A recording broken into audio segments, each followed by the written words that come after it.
Welcome to ABC campus. आज हम ice 37 का एक प्रैक्टिस क्वेश्चन कर रहे हैं जिसमें हम 11 इंडिपेंडेंट सिनेरियोज को डिस्कस करेंगे और हर सिनेरियो के अंदर हम देखेंगे कि हमने अपने कंक्लूजन पे कैसे पहुंचना है और उस कंक्लूजन पे पहुंचने के लिए कौन से स्टेप्स को यूज़ करना है। ये एग्जाम पर्पस के हिसाब से भी इंपॉर्टेंट है कि आप इस तरीके से अपने आंसर को सीक्वेंस करें। तो फर्स्ट सिनेरियो हमारे पास है जिसके फैक्ट्स हैं कि a manufacturer gives warranties at the time of sale to purchasers of its product. Under the terms of contract for sale, the manufacturer undertakes to make good by repair or replacement manufacturing defects that become apparent within 3 years from the date of sale. On past experience, it is probable that there will be some claims under the warranties and a reliable estimate is available. Requirement ये है कि accounting treatment हमने discuss करनी है। तो answer में हम सबसे पहले तो ये देखेंगे कि ऑब्लिगेशन की नेचर क्या है। तो ऑब्लिगेशन जो है वो हमारी एग्जिस्ट करती है, we have a present legal obligation और ऑब्लिगेटिंग इवेंट है सेल ऑफ प्रोडक्ट, क्योंकि जिस दिन आप प्रोडक्ट सेल कर देते हैं उस दिन आपकी ये ऑब्लिगेशन बन जाती है कि अब अगर वो उस आइटम में कोई प्रॉब्लम आता है तो आपने या तो वो डिफेक्ट रिपेयर करके देना है या रिप्लेस करके देना है। तो ये ऑब्लिगेशन सेल के टाइम से एग्जिस्ट कर रही है। आउटफ्लो जो है वो प्रोबेबल है of a warranties as a whole, क्योंकि कुछ आइटम्स तो उनमें से हमारे पास हम एक्सपेक्ट कर रहे हैं कि प्रोबेबल है। थर्ड पॉइंट है कि रिलायबल एस्टिमेट तो क्वेश्चन में बताया हुआ है कि वो अवेलेबल है और इस बेसिस पे क्योंकि तीनों क्राइटेरिया मीट हो रहे हैं तो एक प्रोविजन रिकग्नाइज कर लेंगे for the best estimate of the cost of making good under the warranty product sold before the end of reporting period, यानी जितने आइटम ईयर एंड से पहले सेल हो चुके हैं उनके ऊपर हमें वारंटी की प्रोविजन क्रिएट करनी होगी। नेक्स्ट सिनेरियो नंबर 2, फैक्ट्स हैं कि N entity in the oil industry causes contamination and operates in a country where there is no environmental legislation. However, the entity has a widely published environmental policy in which it undertakes to clean up all the contamination that it causes. The entity has a record of honoring this published policy. The entity has reliably estimated the cost to be incurred on cleanups. तो requirement ये है कि हमने accounting treatment discuss करनी है। Answer में हम देखेंगे कि ऑब्लिगेशन है और ऑब्लिगेटिंग इवेंट है इसमें कंटेमिनेशन ऑफ लैंड। अब यहाँ पर कोई लीगल ऑब्लिगेशन नहीं है, लेकिन इस पब्लिश्ड पॉलिसी की वजह से एंटिटी की प्रेजेंट कंस्ट्रक्टिव ऑब्लिगेशन है, क्योंकि एंटिटी ने अपने कंडक्ट से एक वैलिड एक्सपेक्टेशन क्रिएट कर दी है कि वो कंटेमिनेशन को क्लीन अप करेंगे। आउटफ्लो जो है वो प्रोबेबल है कि ऑब्वियसली जब आप क्लीन अप करेंगे तो उस पर कुछ ना कुछ कॉस्ट तो लगनी है, तो आउटफ्लो ऑफ इकोनॉमिक बेनिफिट्स इसमें प्रोबेबल है। और जिस तरह से बताया हुआ है कि जो रिलायबल एस्टिमेट भी अवेलेबल है, ऑन दिस बेसिस प्रोविजन जो है रिलायबल एस्टिमेट की जो भी कॉस्ट ऑफ क्लीन अप है उसका एक रिलायबल एस्टिमेट होना चाहिए और उसके बेस्ट एस्टिमेट पर एक प्रोविजन रिकग्नाइज होनी चाहिए।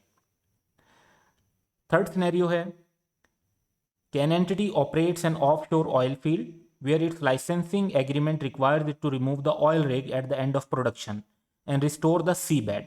यानी अब हमारा जो लाइसेंसिंग एग्रीमेंट है उसके मुताबिक ये कि वहाँ से जब हम ऑयल एक्सट्रैक्शन कर लेंगे तो हमने वहाँ पर जो रेस्टोरेशन करनी है पूरे सी बेड की, यानी जो भी नुकसान पहुँचा होगा उसको ठीक करना होगा। 90% of the eventual cost relate to the removal of the oil rig and restoration of damage caused by building it। तो जो हमने ऑयल रिग की कंस्ट्रक्शन की है उसको रिस्टोर, उससे डैमेज हुआ है उसको रिस्टोर करना और उस ऑयल रिग को इटसेल्फ रिमूव करने पे 90% कॉस्ट लगेगी। And 10% arise through the extraction of oil. और 10% कॉस्ट जो हमारी लगनी है वो इस बेस पर लगनी है कि ऑयल जो वहाँ से हम एक्सट्रैक्ट कर रहे होंगे उस ऑयल से भी कंटेमिनेशन होगी और उस कंटेमिनेशन की वजह से जो हमारा खर्चा हो रहा होगा वो 10% होगा। At the end of the reporting period the rig has been constructed but no oil has been extracted. The reliable estimate for removal of oil rig is available। इसका मतलब है कि जिस चीज़ की वजह से 90% कॉस्ट लगनी है वो इवेंट हो चुका है, लेकिन जिस चीज़ की वजह से 10% कॉस्ट लगनी है वो इवेंट अभी नहीं हुआ। क्वेश्चन की रिक्वायरमेंट ये है कि अकाउंटिंग ट्रीटमेंट को डिस्कस करें और आंसर हम अगर ऑब्लिगेशन डिस्कस करते हैं तो हमारी कंस्ट्रक्शन ऑफ ऑयल रिग की वजह से प्रेजेंट लीगल ऑब्लिगेशन है, लेकिन क्योंकि अभी तक हमने कोई ऑयल एक्सट्रैक्ट नहीं किया तो 10% जो अमाउंट है उसकी ऑब्लिगेशन नहीं है। अब आउटफ्लो तो ऑब्वियसली प्रोबेबल है कि जब भी आप क्लीनिंग करेंगे तो उस पर कॉस्ट तो लगनी है, तो आउटफ्लो ऑफ इकोनॉमिक बेनिफिट तो होगा। और जिस तरह से क्वेश्चन में बताया हुआ है कि एक रिलायबल एस्टिमेट भी अवेलेबल है। अब हमारा कंक्लूजन ये है कि हमें 90% ऑफ द अमाउंट की जो कॉस्ट है उसकी तो प्रोविजन रिकग्नाइज कर लेनी चाहिए, क्योंकि उसका इवेंट जो है वो पास्ट में हो चुका है और ये कॉस्ट जो है वो एक्सपेंस नहीं बनेंगी, इनको ऑयल रिग की कॉस्ट का हिस्सा बनाया जाएगा। यानी इसकी एंट्री बेसिकली होगी कि ऑयल रिग का जो एसेट है वो डेबिट और provision as a liability credit. और जो 10% ऑफ द कॉस्ट है उनको जो है वो तब ही लाइबिलिटी बनेंगी जब ऑयल एक्चुअली हम एक्सट्रैक्ट कर लेंगे, तो ऑयल की एक्सट्रैक्शन से पहले उसको लाइबिलिटी नहीं बनाया जाएगा। सिनेरियो नंबर 4 है हमारे पास। इस सिनेरियो के फैक्ट्स हैं कि a retail store has a policy of refunding purchase by dissatisfied customers even though it is under no legal obligation. To do so, its policy of making refunds is generally known. The reliable estimate of probable refunds is available, यानी एक अंदाज़ा लगाया जा सकता है कि कितने पैसे रिफंड करने पड़ेंगे। रिक्वायरमेंट ये है कि हमने अकाउंटिंग ट्रीटमेंट डिस्कस करनी है। आंसर में हम सबसे पहले अगर ऑब्लिगेशन देखें तो इसमें ऑब्लिगेटिंग इवेंट है सेल ऑफ प्रोडक्ट। जब आप सेल करते हैं तो उसके रिफंड का चांस होता है, अगर आपने प्रोडक्ट सेल ही नहीं की तो उसके रिफंड होने का चांस नहीं है। यहाँ पर ऑब्वियसली लीगल ऑब्लिगेशन नहीं है लेकिन कंस्ट्रक्टिव ऑब्लिगेशन है क्योंकि पॉलिसी है और ये जनरली नॉन पॉलिसी है। Because the conduct of the store has created a valid expectation on part of its customer that the store will refund purchases. अब आउटफ्लो देखें तो ऑब्वियसली आउटफ्लो प्रोबेबल है क्योंकि कुछ गुड्स जो आप रिटर्न होंगी उनका रिफंड आपको करना पड़ेगा। तो एज अ होल अगर बेसिस पर देखा जाए तो इसमें क्लास ऑफ ऑब्लिगेशन की बेस पर हमें प्रोबेबल आउटफ्लो ऑफ कैश नज़र आता है। रिलायबल एस्टिमेट ऑब्वियसली क्वेश्चन में बताया है कि वो अवेलेबल है और इस बेसिस पर एक प्रोविजन रिकग्नाइज होनी चाहिए उस अमाउंट की जो प्रोबेबल है कि हमें रिफंड करनी पड़ेगी। जी नेक्स्ट सिनेरियो हमारे पास है सिनेरियो नंबर 5। सिनेरियो नंबर 5 के फैक्ट्स हैं कि under new legislation an entity is required to fit smoke filters to its factories by 30th June 2022. The entity has not fitted the smoke filters. The cost of smoke filters is rupees 15 million. In case of non-compliance, a fine of rupees 3 million may be payable. Question की requirement ये है कि what is the impact of this eight 31 December 2021 the end of the reporting period. अब जो important बात है कि जो ड्यू डेट है जिस जस्ट डेट तक आपने स्मोक फिल्टर फिट करने हैं वो डेट अभी नहीं आई, तो ड्यू डेट अभी नहीं आई। अब ड्यू डेट अभी नहीं आई तो इट मीन्स कि जो फ़ाइन है उसकी तो कोई लॉजिक ही नहीं बनती, अभी फ़ाइन तो हम पर इम्पोज हो ही नहीं सकता। दूसरी बात यह कि कॉस्ट ऑफ स्मोक फिल्टर भी जो है वो अभी तक हमने स्मोक फिल्टर फिट नहीं किए तो हमने उसके लिए पे भी नहीं करना। अब यहाँ पर हम अगर सिनेरियो को अंडरस्टैंड करते हैं स्टेप वाइज तो ऑब्लिगेशन की नेचर देखेंगे तो there is no obligation because there is no obligating event either for the cost of fitting smoke filters और for fine under the legislation. Number 1 तो ये कि हमने स्मोक फिल्टर्स जब तक बाय नहीं किए तो हमने उनकी पेमेंट नहीं करनी, और फाइन जो है वो अभी तो हम पर इम्पोज ही नहीं हो सकता क्योंकि वो ड्यू डेट जो गुजरेगी और फिर नॉन कंप्लायंस या कंप्लायंस को देखा जाएगा तो वो डेट तो अभी आई ही नहीं। इस हिसाब से अगर हम देखते हैं तो यहाँ पर आउटफ्लो प्रोबेबल है या नहीं है ये एक इररेलेवेंट बात है, और रिलायबल एस्टिमेट आल्दो के अवेलेबल है कि जी कितनी अमाउंट होगी लेकिन वो भी इररेलेवेंट है। कंक्लूजन हमारा ये होगा कि no provision is recognize for the cost of fitting the smoke filters and no provision for the fine as well. Next हम देखेंगे जी सिनेरियो नंबर 6। सिनेरियो 6 है under new legislation an entity is required to fit smoke filters to its factories by 30th June 2022. The entity has not fitted the smoke filters. The cost of smoke filter is rupees 15 million. In case of non-compliance, a fine of rupees 3 million may be payable. तो same facts हैं जो previous scenario में थे, लेकिन requirement में एक difference है कि इम्पैक्ट अब पूछा हुआ है 31 दिसंबर 2022 के रिपोर्टिंग पीरियड पे। तो यहाँ पर जो हमारी नॉन कंप्लायंस है वो ऑलरेडी हो चुकी है, ड्यू डेट गुजर चुकी है और अभी तक एंटिटी ने स्मोक फिल्टर्स फिट नहीं किए। अब यहाँ पर हम जब अपना एनालिसिस करेंगे तो ऑब्लिगेशन को अगर देखें तो अभी भी ऑब्लिगेशन नहीं है, there is still no obligation for the cost of fitting smoke filters because no obligating event has occurred. जब तक आप फिल्टर फिट नहीं करेंगे, इंस्टॉल नहीं करेंगे, खरीदेंगे नहीं, उनको खरीदने की कोई कमिटमेंट नहीं करेंगे, तब तक आपकी ऑब्लिगेशन नहीं है। हाँ, जहाँ तक बात है फाइन की तो an obligation might arise to pay fine और पेनल्टीज अंडर द लेजिस्लेशन, क्योंकि ऑब्लिगेटिंग इवेंट जो था वो अकर हो चुका है जो कि है नॉन कंप्लायंस, यानी आपने फैक्ट्री को उसकी स्मोक फिल्टर्स के बगैर ऑपरेट तो कर लिया अब, तो जहाँ पर फाइन से रिलेटेड जो इवेंट है वो हो चुका है। अब अगर हम आउटफ्लो देखते हैं तो फाइन से रिलेटेड जो आउटफ्लो ऑफ इकोनॉमिक बेनिफिट है वो डिपेंड करता है, हो सकता है भाई कि अक्सर लॉज होते हैं लेकिन गवर्नमेंट उनको इन्फोर्स नहीं करवाती, समटाइम्स थोड़ा सा जो है निगोसिएशंस चल रही होती हैं और गवर्नमेंट समटाइम्स जो है वो कहती है इतना आप कह लें कि लेजिस्लेशन को फॉलो नहीं किया जाता या इन्फोर्स नहीं किया जाता या इतनी सख्ती से इन्फोर्स नहीं किया जा सकता, अक्सर फाइन जो लगाए जाते हैं वो बाद में रिक्वेस्ट करने पर रिवर्स हो जाते हैं। तो ये डिपेंड करता है कि आउटफ्लो जो है वो इन्फोर्समेंट कैसी है, ये एंटिटी को एक कह लें कि इसको इवेल्युएट करना पड़ेगा, डिटरमिन करना पड़ेगा। अब अगर हम देखें तो रिलायबल एस्टिमेट जो है वो हमारे पास अवेलेबल है कि जो फाइन है वो कितना लग सकता है।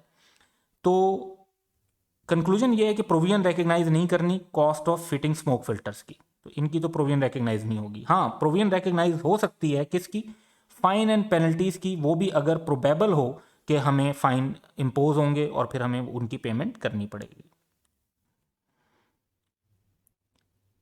नेक्स्ट सिनेरियो हमारे पास सिनेरियो नंबर 7 है। इसके फैक्ट्स हैं कि government introduces a number of changes to the income tax system as a result of these changes an entity in the financial service sector, जैसे बैंकिंग सेक्टर होता है, will need to retrain a large proportion of its administrative and sales workforce in order to ensure continued compliance with financial service regulation। तो training करनी पड़ेगी दोबारा से अपने employees की जो एडमिनिस्ट्रेशन में काम कर रहे हैं, जो सेल्स में काम कर रहे हैं, ताकि जो न्यू रेगुलेशंस आए हैं उनके साथ कंप्लायंस की जा सके।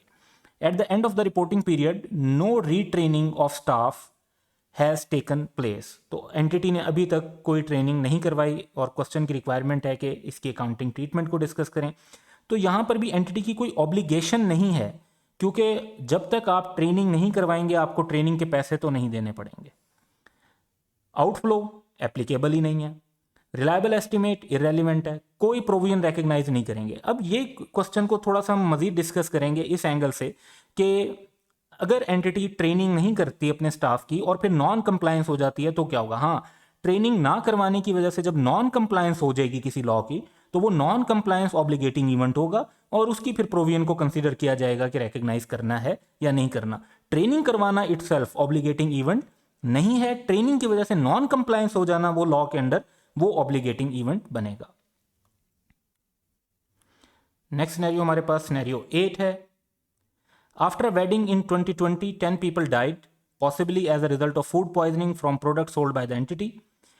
Legal proceedings are started seeking damages of rupees 20 million from the entity, but it disputes liability, यानी entity जो है वो कह रही है कि हमारी ये liability नहीं बनती up to the date of authorization of the financial statement for the year to 31st December 2020 for issue. The entity's lawyers advise that it is probable that the entity will not be found liable. तो lawyers का कहना यह है कि हम case win कर जाएंगे और हमें पैसे नहीं देने पड़ेंगे। क्वेश्चन की रिक्वायरमेंट भी ये है कि ईयर 2020 के फाइनेंशियल स्टेटमेंट्स के कॉन्टेक्स्ट में अकाउंटिंग ट्रीटमेंट को डिस्कस किया जाए। तो अगर हम इसको देखते हैं तो ऑब्लिगेशन हमारी जो है वो एग्जिस्ट नहीं करती, क्योंकि फाइनेंशियल स्टेटमेंट जिस टाइम पर अप्रूव हो रही हैं उस दिन तक जो लॉयर का हिसाब है, उस लॉयर्स की जो ओपिनियन है उसके मुताबिक हमारी कोई लाइबिलिटी नहीं बनेगी। आउटफ्लो जो है वो रेलिवेंट नहीं बनता। फिर रिलायबल एस्टिमेट आल्दो अवेलेबल है कि क्लेम 20 मिलियन का है, लॉयर्स से पूछा जा सकता है कि जी अगर देने पड़े पैसे तो कितने देने पड़ेंगे, तो वो अमाउंट आप लॉयर से ले सकते हैं। और कंक्लूजन के हिसाब से हमारी कोई प्रोविजन रिकग्नाइज नहीं होगी, लेकिन क्योंकि इसमें प्रोबेबल नहीं है लेकिन पॉसिबल तो है, तो मैटर को कंटीजेंट लाइबिलिटी के तौर पे डिस्क्लोज होना चाहिए, लेकिन अगर रिमोट हो तो फिर तो आप बिल्कुल इग्नोर कर सकते हैं। नेक्स्ट सिनेरियो 9, सेम सिनेरियो कि after a wedding in 2020 10 people died possibly as a result of food poisoning from products sold by the entity. Legal proceedings are started seeking damages of rupees 20 million from the entity, but it disputes liability, यानी entity अपनी liability को accept नहीं कर रही up to the date of authorization of the financial statement for the year to 31st December 2020 for issue. The entity's lawyers advise that it is probable that the entity will not be found liable. Further facts हैं कि however when the entity prepares a financial statement for the year to 31st December 2021, जब एक साल और गुजर जाता है तो कोर्ट में केस अभी तक चल रहा होगा, its lawyers advise that owing to development in the case it is probable that the entity will be found liable for the damages as claimed, यानी पूरे 20 मिलियन ही देने पड़ जाएंगे। अब लॉयर्स का जो ओपिनियन है वो चेंज हो चुका है और क्वेश्चन की रिक्वायरमेंट ये है कि ईयर 2021 की फाइनेंशियल स्टेटमेंट्स में हम इसकी अकाउंटिंग ट्रीटमेंट क्या करेंगे। अब जो एविडेंस हमारे पास मौजूद है उसके मुताबिक हमें एक ऑब्लिगेशन नज़र आती है कि प्रेजेंट ऑब्लिगेशन है और ऐसे इवेंट के लिए है जो इवेंट ऑलरेडी हो चुका है। आउटफ्लो भी प्रोबेबल है कि 20 मिलियन पैसे देने पड़ेंगे, लॉयर्स का ओपिनियन भी यही है। रिलायबल एस्टिमेट भी अवेलेबल है 20 मिलियन का, और कंक्लूजन में ये है कि 20 मिलियन की हमें प्रोविजन रिकग्नाइज कर देनी चाहिए according to the evidence available. Then we have scenario 10. A furnace has a lining that needs to be replaced every 5 years for technical reasons. तो आपका जो प्लांट है उसके अंदर आपको 5 years के बाद एक पार्ट जो है उसको टेक्निकल रीजंस की वजह से रिप्लेसमेंट करनी पड़ती है after every 5 years. At the end of the reporting period, जब हमारा ईयर एंड हो रहा है, the lining has been in use for 3 years, तो उस लाइनिंग को 3 साल गुजर चुके हैं और 2 साल के बाद हमें उसे जो है कह लेंगे प्लान कर रहे होंगे कि उसे रिप्लेस करना है। The cost of replacement after 2 years is ₹10 million, और अब हम एक्सपेक्ट करते हैं कि 2 years के बाद जब हम उसको रिप्लेस करेंगे तो हमारी 10 million की कॉस्ट लगेगी। तो रिक्वायरमेंट ये है कि अकाउंटिंग ट्रीटमेंट डिस्कस करें और देखें तो इसमें कोई ऑब्लिगेशन नहीं है, there is no present obligation. क्योंकि इसको भी हम डिस्कस करते हैं कि क्यों नहीं है, इसको हम ज़रा फर्दर स्टेप में लेकर जाते हैं।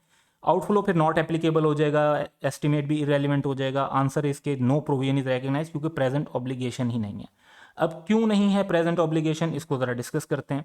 क्योंकि देखें कि एंटिटी का फ्यूचर एक्शन है कि अगर वो 2 साल बाद अपने ऑपरेशंस कंटिन्यू करते हैं तो फिर उनको ये कॉस्ट लगानी पड़ेगी। हो सकता है कि वो 2 साल बाद या जो है इस फर्नेस को यूज़ ही ना करें, एक न्यू फर्नेस ले लें, या इसको जो है रिप्लेस करने के बजाय एक टोटल प्लांट ही न्यू खरीद चुके हों तब तक और इसको सेल कर दें, तो फिर इसकी जो है रिप्लेसमेंट तो उन्हें नहीं करनी पड़ रही होगी। So the cost of replacing the lining is not recognized because at the end of the reporting period, no obligation to replace the lining exists independently of the company's future action. Even the intention to incur the expenditure depends on companies deciding to continue operating the furnace or to replace the lining. तो क्योंकि company की मर्जी है कि वो continue करती है इस फर्नेस को या नहीं करती। Instead of a provision being recognize, जो डेप्रिसिएशन है वो इसकी कंजम्पशन को ओवर द ईयर्स रिकग्नाइज कर रही होती है, तो डेप्रिसिएशन के थ्रू हमारा मैचिंग कॉन्सेप्ट ओवर 5 years इस सिचुएशन में अप्लाई हो रहा है। Relining cost then incurred are capitalize, जो अगले जब 5 साल पूरे हो जाएंगे आप कॉस्ट लगाएंगे, लेट्स से ये 10 मिलियन की, तो इसको आप कैपिटलाइज कर लेंगे और फिर नेक्स्ट 5 years के लिए इसको डेप्रिशिएट करेंगे। Now last scenario, an airline is required by law to overhaul its aircraft once every 3 years. The next overhauling is estimated to cost ₹45 million. तो अगले 2 से 3 साल के अंदर या मे बी 1 year के बाद एक एंटिटी को अपना जो एयरक्राफ्ट है वो ओवरहॉल करना पड़ेगा और उस पर 45 मिलियन की कॉस्ट लगेगी। रिक्वायरमेंट ये है कि हमने अकाउंटिंग ट्रीटमेंट डिस्कस करनी है, and once again the answer is कि there would be no present obligation. फिर आउटफ्लो तो नॉट एप्लीकेबल हो जाता है और रिलायबल एस्टिमेट भी फिर इरेलीवेंट है क्योंकि कोई प्रेजेंट ऑब्लिगेशन नहीं है, और डिसीजन ये है कि कोई प्रोविजन रिकग्नाइज नहीं करनी है। वंस अगेन अगर हम यहाँ पर डिस्कस करें तो सेम रीजंस हैं जो हमने प्रीवियस सिनेरियो के अंदर डिस्कस की थी, यानी the cost of overhauling aircraft are not recognized as a provision for the same reasons as the cost of replacing the lining is not recognized as a provision in previous scenario. Even legal requirement है जी overhaul करने की यहाँ पर, तो ये scenario में लग रहा है कि जब लीगल रिक्वायरमेंट है तो आपको ये करना पड़ेगा, क्योंकि एक ऑब्लिगेशन है कि जी आपको अगर एयरक्राफ्ट चलाना है तो फिर आपको ये करना पड़ेगा। लेकिन वंस अगेन ये एंटिटी के फ्यूचर एक्शंस पर डिपेंड करता है। आप फ्यूचर एक्शन अवॉइड कर सकते हैं, फॉर एग्जांपल अगर आप ये एयरक्राफ्ट ही सेल कर दें, अगर आप ये एयरक्राफ्ट सेल कर देते हैं तो आपको ये ओवरहॉलिंग नहीं करवानी पड़ेगी, फिर जो इसको बाय कर रहा होगा उसको करवानी पड़ेगी। तो ये आपकी एक ऐसी ऑब्लिगेशन नहीं है जो independent of future action exist करती हो। अब इसके बजाय जो बेसिक फोकस है वो ये है कि आप जो एयरक्राफ्ट की जब भी फ्यूचर में आप इसकी कोई मेंटेनेंस या ओवरहॉलिंग करवाते हैं तो उसको आप कैपिटलाइज कर सकते हैं और फिर उसको ओवर 3 years डेप्रिशिएट कर देंगे, तो इस तरीके से इसका मैचिंग कॉन्सेप्ट फॉलो हो जाएगा। तो इस पर IAS 37 के मुताबिक प्रोविजन नहीं बनेगी, बल्कि IAS 16 के मुताबिक इसको कैपिटलाइज किया जाएगा और सेपरेटली कैपिटलाइज किया जाएगा एंड डेप्रिशिएट किया जाएगा। सो ये डिफरेंट सिनेरियोज थे जिसके अंदर हमने मुख्तलिफ कॉन्सेप्ट IAS 37 के डिस्कस किए।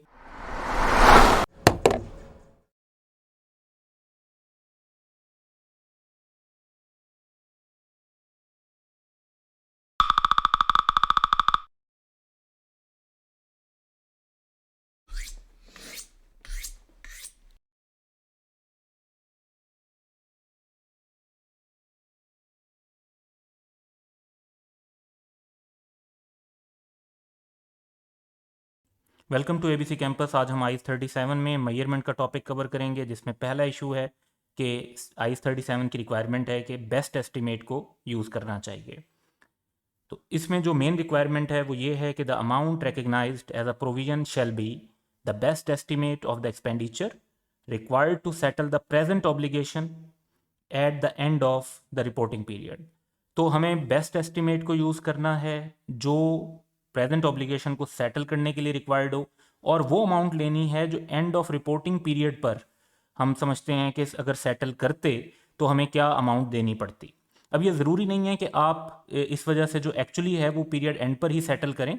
एक एस्टिमेट यूज़ किया जाता है पीरियड एंड पर कि अगर इस पीरियड एंड पर हम सेटल करते तो कितनी अमाउंट हमें देनी पड़ती।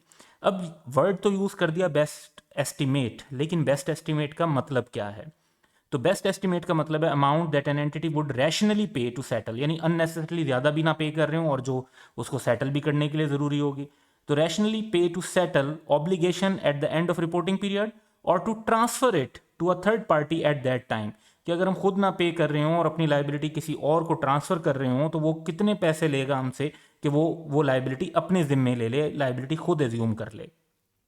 अब स्टैंडर्ड थोड़ी सी गाइडेंस ये भी प्रोवाइड करता है कि जब हम एस्टिमेट्स करते हैं आउटकम के या फाइनेंशियल इफेक्ट के, तो उनमें हम कौन से फैक्टर्स को कंसीडर करते हैं उनको डिटरमिन करने में। So the estimates of outcome and financial effects are determined by the judgment of the management of the entity. तो मैनेजमेंट की एक अपनी जजमेंट भी होती है कि फ्यूचर में जो काम होगा वो क्या होगा, किस तरीके से वो उसको सेटल करना चाहेंगे और वो किस अमाउंट तक मैक्सिमम बात जा सकती है। Supplemented bye experience of similar transaction. अब जाहिर बात है कि मैनेजमेंट की जो जजमेंट होती है वो बेस कर रही होती है जो पास्ट एक्सपीरियंस होता है उनका। तो वैसी ट्रांजैक्शन जो उन्होंने पास्ट में डील कर की होती हैं उनसे वो सप्लीमेंट हो रहा था। फॉर एग्जांपल, अगर आप वारंटी की प्रोविजन रिकग्नाइज कर रहे हैं तो मैनेजमेंट की एक जजमेंट होगी कि जी इतने आइटम ऐसे हैं जिनमें माइनर डिफेक्ट हो सकता है या जिनमें मेजर डिफेक्ट हो सकता है।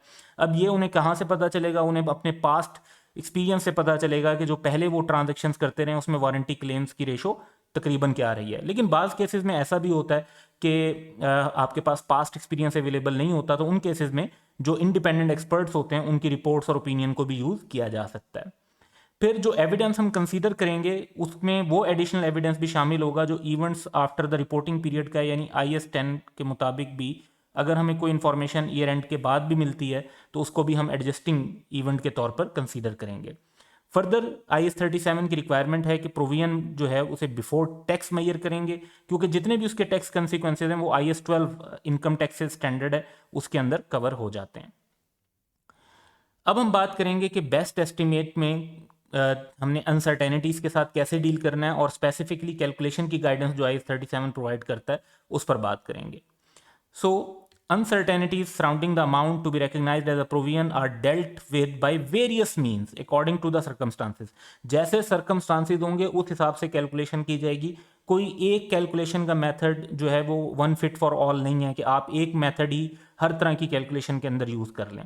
तो हम जो 4 वेज स्पेसिफिकली स्टैंडर्ड के अंदर डिस्कस किए हुए हैं उनको यहाँ पर डिस्कस करेंगे।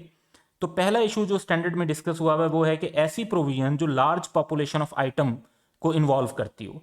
जैसे वारंटी में जो क्लेम आते हैं तो उसमें ये होता है कि हमने बाज़ात हज़ारों की, लाखों की और समटाइम मिलियंस आइटम जो है वो सेल किए होते हैं और उनसे रिलेटेड जो है हमारे पास वारंटी का क्लेम आना होता है। तो ये हम कहेंगे कि एक ऐसी चीज़ है जो लार्ज पॉपुलेशन ऑफ आइटम है। ऐसी सिचुएशन में स्टैंडर्ड की गाइडेंस है कि हमें एक्सपेक्टेड वैल्यू यूज़ करनी चाहिए। Expected value is basically the obligation जो है इसमें हम एस्टिमेट करते हैं by weighting all possible outcomes by their associated probabilities. तो इसको आप स्टैटिस्टिक्स में समीशन PX, P जो है फॉर प्रोबेबिलिटी और X जो है वो आउटकम के लिए यूज होता है, उसके हिसाब से आप कैलकुलेट कर रहे होते हैं। फिर इसी तरीके से अगर एक continuous range of possible outcomes हो और each point in the range as likely as any other हो। फॉर एग्जांपल हम कहते हैं कि जी एक ऑब्लिगेशन जो है उसमें अमाउंट हमारी जो है वो 5,000 टू 7,000 कोई भी अमाउंट हो सकती है, और अब कहते हैं कि जी 5 to 7,000 में इस पूरी रेंज में हर अमाउंट के चांसेस एक जितने हैं, तो फिर बेहतर ये होगा कि हम mid point of the range को यूज कर लें। यानी 5 और 7 में से मिड पॉइंट क्या बनेगा? 6। तो 6,000 की हमें प्रोविजन रिकग्नाइज कर लेनी चाहिए। और अगर ऐसी सिचुएशन हो जिसमें हम एक कोई सिंगल ऑब्लिगेशन मेजर कर रहे हो, यानी लार्ज पॉपुलेशन ना हो, जैसे हमारा कोर्ट में लिटिगेशन का केस चल रहा है तो वो एक सिंगल केस है, वो एक जैसे बहुत सारे केसेस नहीं है। तो जहां सिंगल ऑब्लिगेशन हो तो इंडिविजुअल मोस्ट लाइकली आउटकम जो है वो बेस्ट एस्टिमेट होता है। और लेकिन ऐसे में भी अदर पॉसिबल आउटकम्स भी बाजुकात एंटिटी को कंसीडर करने पड़ सकते हैं। वो अदर पॉसिबल आउटकम जो एंटिटी को कंसीडर करने पड़ सकते हैं वो क्या हो सकते हैं? तो उसमें रूल ये है कि there may be other possible outcomes that are either mostly higher और mostly lower than the most likely outcome. यानी हम कहते हैं कि जो मोस्ट लाइकली आउटकम है या तो उससे काफ़ी ज़्यादा अमाउंट हमें एक जो है एक्सपेक्ट कर रहे हैं कि वो पे करनी पड़ेगी, या उससे काफ़ी लो अमाउंट है जो वो भी पे करनी पड़ेगी। तो ऐसी सिचुएशन में वो जो हायर और लोअर अमाउंट होती है वो हमारा बेस्ट एस्टिमेट कंसीडर होगा। अब इसको कंसीडर करते हुए यहाँ पर हमने ये जो 4 सिनेरियोज देखे 1, 2, 3 एंड 4, तो हम इन 4 सिनेरियोज के ऊपर अलग अलग एक एक एग्जाम्पल कवर करेंगे ताकि हम प्रैक्टिकल एंगल से भी इसको आइडिया ले लें कि ये सिचुएशन और ये जो मेजरमेंट की टेक्निक्स हैं हम कैसे अप्लाई करते हैं। सो एग्जाम्पल नंबर 1, जिसमें हम लार्ज पॉपुलेशन ऑफ आइटम्स को देखेंगे जहां पे हम एक्सपेक्टेड वैल्यू यूज करेंगे। तो हम सिनेरियो देखते हैं। An entity sells goods with a warranty under which customers are covered for the cost of repairs of any manufacturing defects that become apparent within the first 6 months after purchase। तो 6 month की warranty दे रहे हैं हम। If minor defects were detected in all products sold, repair cost of 850,000 would result.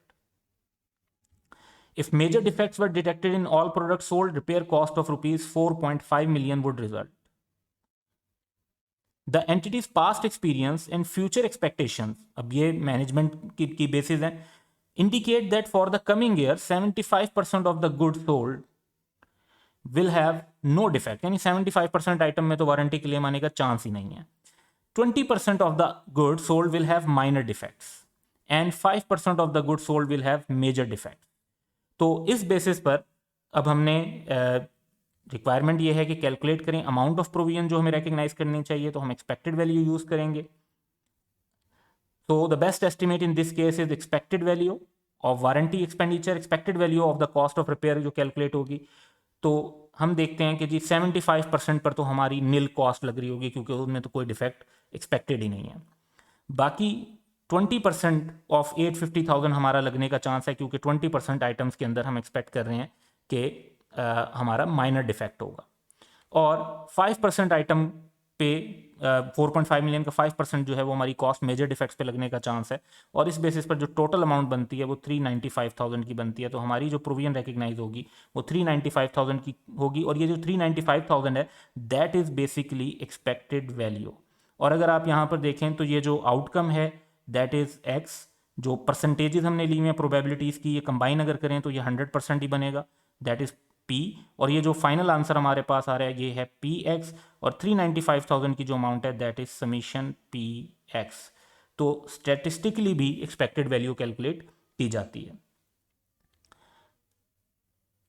Second example अगर हम देखते हैं तो इसमें हम रेंज ऑफ इक्वल चांसेस के जो आउटकम है उसमें हमने मिड पॉइंट को यूज करना होता है। तो एक सिनेरियो देख लेते हैं छोटा सा। Many customers of Zeta Limited filed claims for compensation due to supply of faulty goods. ZL estimates that each claim will be settled in the range of rupees 80,000 to rupees 100,000 per claim.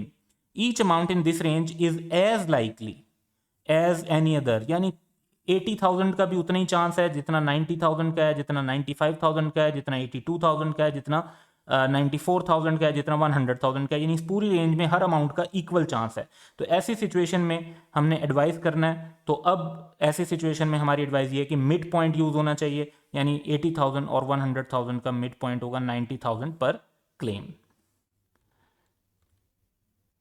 Example number 3 देखते हैं जिसमें हम cover करेंगे single obligation. और single obligation में हमने use करना होता है most likely outcome. A suit for infringement of patent seeking damages of rupees 2 million was filed by a third party entity's legal consultant is of the opinion that an unfavorable outcome is most likely। तो हमारे जो legal consultant है उनका ख्याल है कि हम case हार जाएंगे और जो डैमेजेस क्लेम किए गए हैं वो 2 मिलियन के हैं। ज़रूरी नहीं है कि 2 मिलियन ही देने पड़े जितने क्लेम किए गए। अक्सर हम जब कॉन्टेस्ट करते हैं और केस हार भी जाएँ तो हो सकता है कि कोर्ट इससे ज़्यादा भी अलाउ कर दे या इससे कम अलाउ कर दे। सो on the basis of past experience, he has advised that there is 60% probability that the amount of damages would be rupees 1 million and 40% likelihood that the amount would be ₹1.5 million. अब जिस चीज़ का ज़्यादा chance है वो ये 60%, obviously 40% से ज़्यादा chance है, तो 60% is the most likely outcome. तो advice on measurement of above provision, तो हमारा आंसर ये होगा कि हमें 1 मिलियन की प्रोविजन बनानी चाहिए क्योंकि ये मोस्ट लाइकली आउटकम है। एक्सपेक्टेड वैल्यू इसके अंदर जो है वो तब सूटेबल होती है अगर large population of similar item होता है। यहाँ पर तो हमारा एक सिंगल केस जो है, एक सिंगल ऑब्लिगेशन जो है उसको हम कवर कर रहे हैं। एग्जाम्पल 4 देखते हैं जिसमें हायर और लोअर अमाउंट का सिनेरियो कब अप्लाई होता है उसको देखेंगे। An entity has to rectify a serious fault in a major plant that it has constructed for a customer। तो हमने कस्टमर के लिए एक प्लांट बनाया है और उसमें हमारा उनके साथ एक कह लें कि डील ये है कि अगर कोई उसमें फॉल्ट निकलना है तो वो हमने रेक्टिफाई करके देना है। तो अब वो हमने रेक्टिफाई करना है और फॉल्ट जो है वो आइडेंटिफाई हो गया। Individual most likely outcome for the repair to succeed at the first attempt is at a cost of ₹200,000। तो अब हम कहते हैं कि जी मोस्ट लाइकली आउटकम क्वेश्चन में खुद बता दिया। अब टिपिकली तो हम कहते हैं कि जी हमें जो प्रोविजन है वो 200,000 की रिकग्नाइज कर लेनी चाहिए। However there is significant chance that second attempt would be necessary costing an additional 80,000। अब कहते हैं कि जी जो सिग्निफिकेंट चांसेस हैं कि एक सेकंड अटेम्प्ट करनी पड़ेगी, फर्स्ट अटेम्प्ट में काम नहीं होगा और 80,000 हमें एक्स्ट्रा भी लगाने पड़ जाएंगे। तो अब 200,000 जो है वो रीजनेबल नहीं है क्योंकि सिग्निफिकेंट चांस है, तो इसका मतलब है कि ये 80,000 भी एक्स्ट्रा लग जाएंगे। तो हमें जो प्रोविजन रिकग्नाइज करनी चाहिए as per answer that should be 280,000, जिसके अंदर हमने ये 200,000 फर्स्ट अटैम्प्ट के और 80,000 सेकंड अटैम्प्ट के भी इनकॉर्पोरेट कर लिए हैं। तो हायर अमाउंट थी 280,000 और वो क्योंकि उसके चांसेस सिग्निफिकेंट थे। अगर ये होता कि सिग्निफिकेंट चांसेस ये हैं कि सेकंड अटैम्प्ट ज़रूरी नहीं होगी तो फिर हम 200,000 की ही प्रोविजन रिकग्नाइज करते। फर्दर IAS 37 गाइड करता है कि रिस्क एंड अनसर्टेनिटीज़ को कैसे डील करना है। तो इसके सर्टन पॉइंट्स हैं जिनको हम कंसीडर करते हैं। पहली बात तो ये कि जो भी रिस्क एंड अनसर्टेनिटीज़ ऐसी हों जो बेस्ट एस्टिमेट ऑफ प्रोविजन के को कवर करती हैं उनको हमें कंसीडर करना होता है। So the risk and uncertainties that inevitably surround many events and circumstances shall be taken into account in reaching the best estimate of a provision.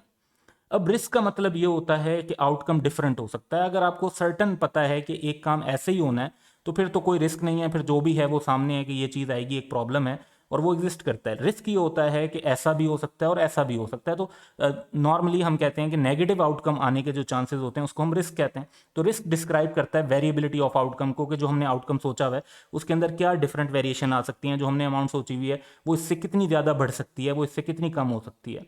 अब जब भी हमारी कोई रिस्क की एडजस्टमेंट होती है तो उसकी वजह से हमें अपनी अमाउंट को इंक्रीज और मे बी समटाइम डिक्रीज करना पड़ता है जिस हिसाब से हम लायबिलिटी को मेजर कर रहे होते हैं। अब स्टैंडर्ड की रिक्वायरमेंट है कि जो कॉशन हमें करनी चाहिए इन मेकिंग जजमेंट्स, कि हम जब भी अनसर्टेनिटी की कह लें कि इम्पैक्ट को ले रहे हों तो हमें इनकम और एसेट्स को ओवरस्टेट नहीं करना और एक्सपेंसेस और लायबिलिटीज़ को अंडरस्टेट नहीं करना, यानी हमने प्रूडेंस का कॉन्सेप्ट फॉलो करना है। लेकिन अनसर्टेनिटी का यह मतलब नहीं है कि आप खामा अननेसेसरी एक्सेसिव प्रोविजन रिकग्नाइज कर दें। तो एक्सेसिव प्रोविजन जो हैं वो जस्टिफाइड नहीं है।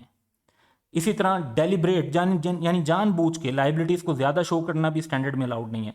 लाइबिलिटीज जो हैं वो अंडरस्टेट नहीं होनी चाहिए, यानी जितनी एक्चुअल हैं उससे कम नहीं शो होनी चाहिए। डजंट मीन के ज्यादा आप जानबूझ के ज्यादा शो कर दें, तो ये भी रिक्वायरमेंट नहीं होगी।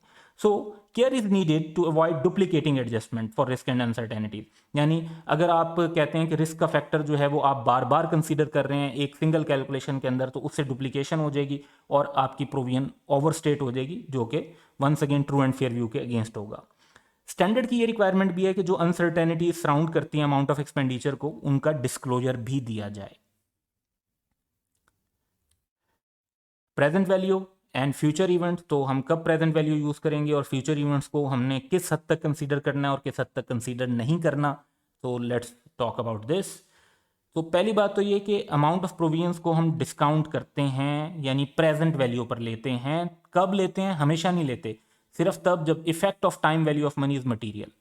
टिपिकली हम कहते हैं कि अगर एक ऑब्लिगेशन एक्सपेक्टेड है कि वो 12 मंथ्स के बाद जाकर सेटल होगी, तो उसका जो डिस्काउंटिंग इम्पैक्ट होगा, टाइम वैल्यू ऑफ मनी का इम्पैक्ट होगा, वो मटेरियल होगा। और अगर वो विद इन 12 मंथ सेटल हो जानी है तो टिपिकली इंटरेस्ट की अमाउंट और डिस्काउंटिंग की वजह से जो फ़र्क पड़ेगा वो नॉर्मली इतना मटेरियल नहीं होगा।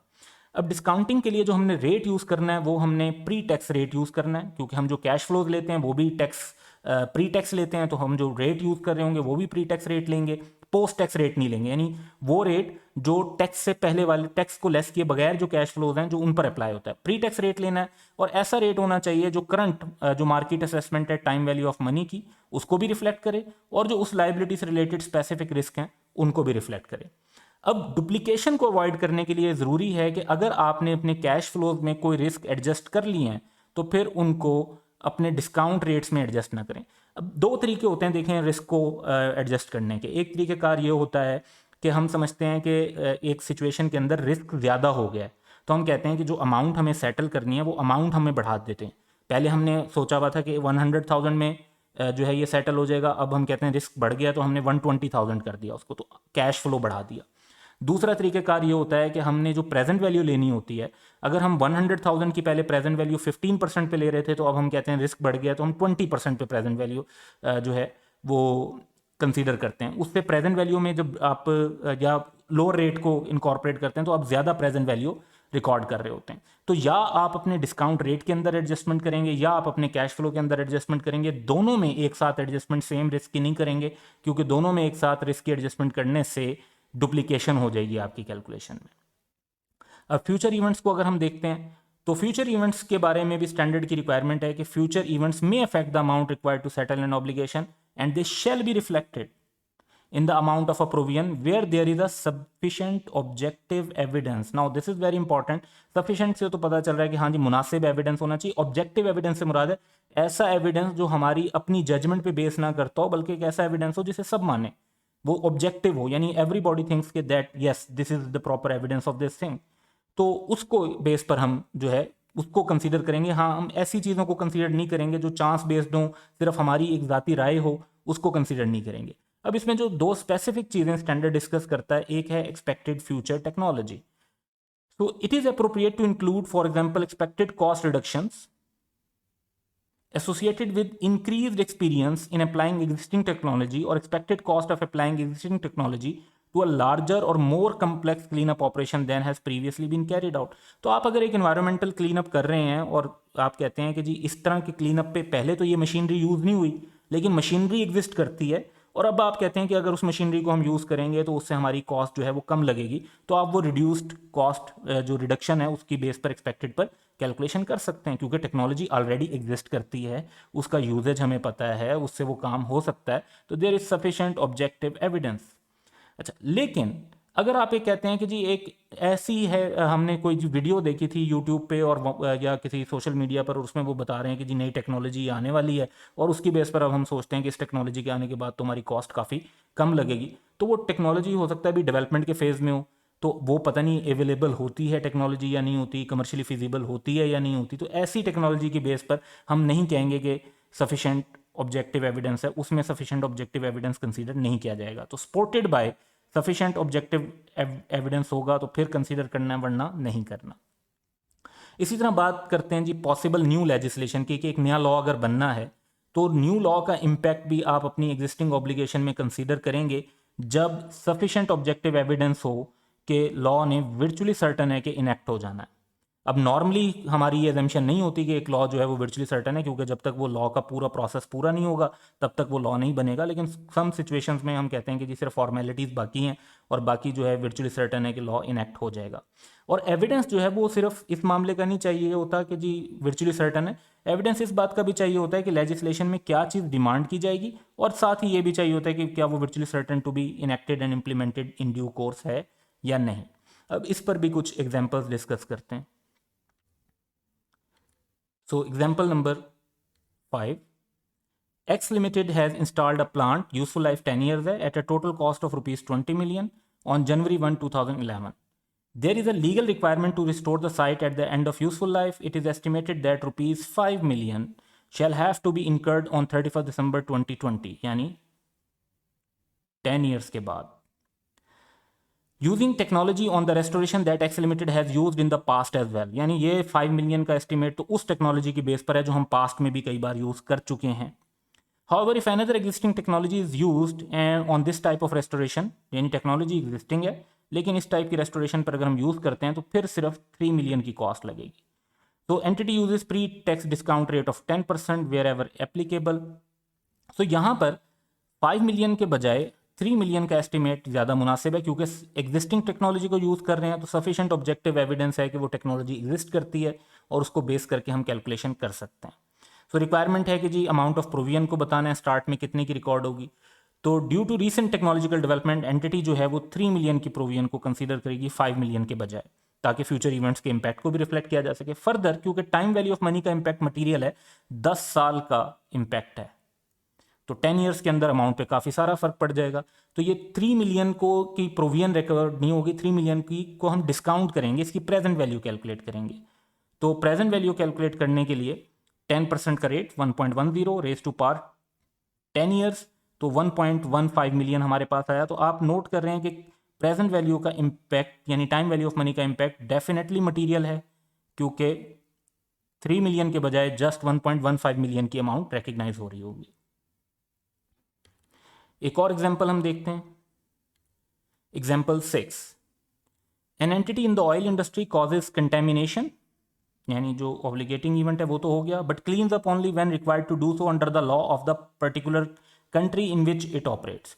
यानी अगर लीगल ऑब्लिगेशन होती है तो वो क्लीन अप करते हैं, लीगल ऑब्लिगेशन होती नहीं होती तो वो नहीं करते, कंस्ट्रक्टिव ऑब्लिगेशन का सीन नहीं है। One country in which it operates has had no legislation, तो पहले कोई लॉ नहीं था, requiring cleaning up and the entity has been contaminating land in that country for several years. तो हम उस कंट्री में काम कर रहे थे, लैंड की कंटेमिनेशन हो रही थी, लेकिन वहाँ पे कोई लॉ नहीं था, तो हमने वहाँ पर कोई क्लीन अप का काम नहीं किया था, ना कोई ऑब्लिगेशन रिकग्नाइज की होगी। At 31 December 2020 it is virtually certain that a draft law requiring a cleanup of land already contaminated will be enacted shortly after the year end। यानी अब वर्चुअली सर्टन है कि ईयर एंड के बाद एक law जो है वो इनेक्ट हो जाना है, जिसमें जो ऑलरेडी भी कंटेमिनेशन हुई भी होगी उसके भी क्लीन अप करना पड़ेगा। और ये क्लीन अप जो है हम वो कहते हैं कि 4 मिलियन कॉस्ट करेगा प्रेजेंट वैल्यू टर्म्स। यहाँ पे अब प्रेजेंट वैल्यू ऑलरेडी कैलकुलेट हुई है, तो हम 4 मिलियन की अमाउंट को एक रिलायबल फिगर कंसीडर कर लेंगे। तो यहाँ पर अगर हम अकाउंटिंग ट्रीटमेंट को डिस्कस करते हैं तो पहली बात तो ये कि ऑब्लिगेटिंग इवेंट जो है कंटेमिनेशन ऑफ लैंड है, और जब लेजिस्लेशन उस पर वर्चुअली सर्टन हो गया तो इसका मतलब है प्रेजेंट लीगल ऑब्लिगेशन बन गई। आउटफ्लो ऑब्वियसली प्रोबेबल है कि क्लीन अप करेंगे तो कुछ पैसे तो लगने ही हैं। एस्टिमेट ऑफ 4 मिलियन भी अवेलेबल है हमारे पास। तो कंक्लूजन में ये है कि हम ये जो 4 मिलियन की अमाउंट है इसकी प्रोविजन रिकग्नाइज कर लेंगे। Then we have expected disposal of asset. तो स्टैंडर्ड स्पेसिफिकली ये डिस्कस करता है कि अगर आप एक्सपेक्ट कर रहे हैं कि कुछ एसेट्स का डिस्पोजल होगा तो उसमें जो गेन आएगा उसको आपने प्रोविजन की कैलकुलेशन में कंसीडर नहीं करना, shall not be taken into account in measuring a provision.